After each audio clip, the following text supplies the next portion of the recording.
सूत जी कहते हैं, ऋषियों बोले सुखदेव जी महाराज पधार गए, उनके पाद्य अर्घ्य आदि से पूजन हुआ, सुंदर आसन उच्च आसन दिया और बड़े अनन्य भाव से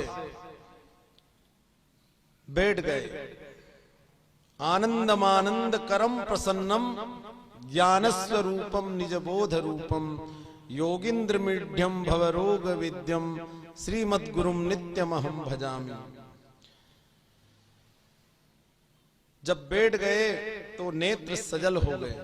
इतने सुंदर स्वरूप और स्वभाव को देखकर सब मोह नष्ट हो गया। एक कोई जीवन में सत्पुरुष मिल जाए तो उसके पास बैठने मात्र से ही संतोष आ जाता है। संत वही जिसके पास बैठने से शांति मिल जाए।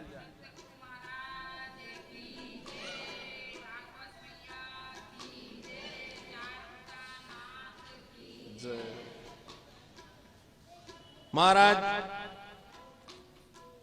जो सूत जी ने प्रश्न किए थे वही प्रश्न परीक्षित जी ने किए कि कल्याण का साधन क्या है और ये जगत प्रपंच, ये संसार क्या है और इस पे भगवान के अवतार क्यों होते हैं और जब भगवान इस धराधाम को छोड़कर चले जाते हैं तो फिर धर्म किसकी शरण में रहता है, धर्म क्या होता है। ये प्रश्न तुमने किया है बड़े परीक्षित कि कल्याण का साधन क्या है या भगवान के चरणों में मन कैसे लगे। मन लगता नहीं और मन एव मनुष्याणाम कारणम बंध मोक्षया। हमारा मन ही होता है जो बंधन और मुक्ति का कारण बनता है। मन संसार में लगा तो बंधन हो जाता है, बंध जाते हैं और मन भगवान में लग जाता है तो मुक्त हो जाते हैं। जब संसार से सब मोह छूट जाता है और मोह नष्ट मोहम स्मृतिर्लब्ध्वा, आपका मोह नष्ट होता है तो आपको स्मृति कहते हैं, आपको याद आ जाती है कि मैं कौन हूं और कहां से आया हूं। कि ये ज्ञान हो जाना कि मैं अकेले आया हूं और अकेले ही जाना है, इसको याद रख लेना।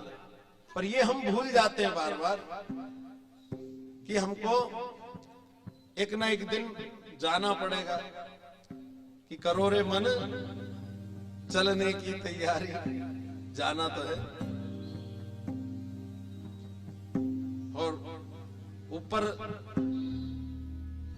से जब आते हैं तो वो बोले ये तो संसार में इस आत्मा का विवाह हो जाता है कि उसको आना पड़ता है। जब उसके कुछ कर्म रहते हैं, शेष कुछ इच्छाएं रह जाती हैं। कि जैसे इसके उदाहरण रहते हैं ना कि जब भगवान ने वामन अवतार लिया था तो वामन अवतार में बलि को जब मारा तो भगवान वामन जब पहले गए थे तो बड़े सुंदर अच्छे थे, तो उनकी पुत्री थी राजा बलि की, ऐसा कुछ नाम था। तो वामन भगवान को देख के उसकी इच्छा हुई थी कि काश ऐसा मेरा पुत्र होता तो मैं इसे अपना दूध पिलाती। तो ये कामना उस समय करी, तो उस समय तो वो संभव नहीं हो पाया, पर भगवान ने उसकी जो कामना हुई, इच्छा हुई, तो उसको दूसरे जन्म में फिर उसको पूरा किया। वो पूतना बन के आई, बलि राक्षसी था, उसकी पुत्री, तो वो अगला जन्म भी राक्षस का ही मिला और उसने फिर पूतना बन के भगवान को दूध पिलाया। तो कोई ना कोई काम ना हमारी रही होगी कि उससे हमारी कोई कामना रही होगी भगवान हमको कथा सुनाए। हो सकता है पिछले जन्म में कोई हमारी बात नहीं सुनता होगा, तो इसलिए कि हम सबको सुनाएं। ये माताएं किसी की नहीं सुनती, पर कम से कम हमारी सुनती हैं।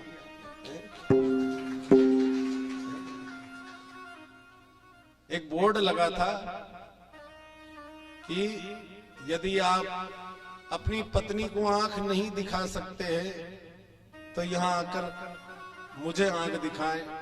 डॉक्टर नयन लाल उपाध्याय आंखों के डॉक्टर थे, आप उनको जाके आंख दिखा सकते हैं। यदि आप अपनी घरवाली को आंख नहीं दिखा पा रहे हैं तो आप मुझे आंख दिखा सकते हो। तो सुखदेव जी कहते हैं कि पहले तो जीव को चाहिए कि अगर ज्ञान पाना है, हर चीज को जानना है, तो पहले आसन को जीतना चाहिए। अपने शरीर को स्थिर करो। जब शरीर स्थिर होगा तो धीरे धीरे मन स्थिर होता है। आहार विहार को अपना ध्यान रखना चाहिए।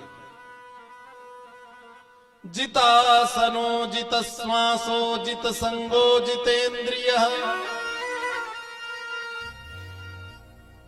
अपने आसन को जीतो। जितासनो जित श्वासो जित संगो जितेंद्रिय। आसन को जीतो, फिर अपनी श्वासों को जीतो। श्वास बरोबर आ रही कि श्वास पे ध्यान होना चाहिए। कभी कोई टेंशन में आ जाते हैं तो सांस लेना भूल जाते हैं और फिर एकदम से याद आता है, फिर हम करते हैं, ऐसा होता है। एकदम से फूंक पाएंगे नाक जैसे एकदम से। और जब खूब घबराहट गुस्सा आ रहा हो ना, जब हमारा शरीर में विचलित कोई आवेग होता है तो हमारी सांसें बहुत तेज चलती है। जितासनो जित श्वासो जित संगो। संग को जीतो कि जिसके पास बैठने से मन अच्छा रहे, या जो फिर इधर उधर की चुगली चाटी करे उसके पास नहीं बैठना, नहीं तो गड़बड़ होगा। फिर बोले मुंह में गया जहर, हो सकता है उसको खाने के बाद आदमी बच जाए, पर कान में घोला गया जहर बड़ा खतरनाक होता है? और कई यूं चने के झाड़ पे कई जो रहती है ना, माताएं बड़ी भोली रहती हैं, उनको कोई फुला फुला के काम में ले लेती है। अरे तू तो अच्छी, तू तो इतनी अच्छी छोरी, ये कर दे, और वो ऐसे काम करवाती रहती है। अब वो मेरी घरवाली बेचारी सीधी है, वो मेरे को बता रही थी उसके दुख एक बार कि वो मेरी काकी ऐसी थी कि वो हमेशा मेरे को अच्छी अच्छी बात करा के और दिन भर प्रेस करवा लेती थी तो उसके कपड़े पे।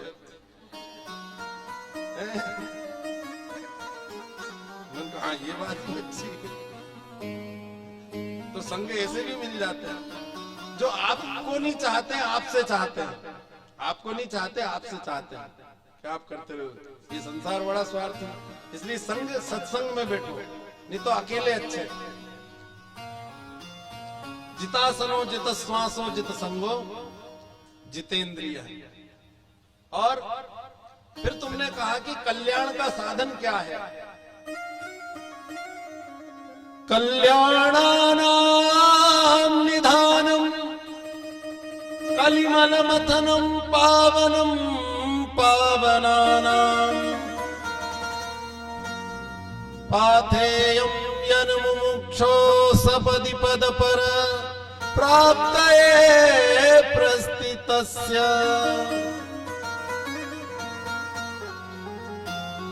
विश्रामि स्थानमेकं कविवर वचसां जीवनं सज्जनानां। बीजं धर्म ध्रुमस्य प्रभवति भवतां भूतये राम नामः। कल्याणानां निधानम, जो कल्याण की निधि है। निधि का मतलब खजाना। कल्याणानां निधानम कलिमल मथनम। इस काल व्याल संसार को भी जो मथ दे, संसार सागर को, कलिमल मथनम पावनम पावनानाम। और पाथेयम यन मुमुक्षो, जो मुक्ति की इच्छा रखते हैं उनके लिए भी। भगवान का नाम ही बोले, भगवान श्री कृष्ण के चरणारविंद को ही पूजना चाहिए।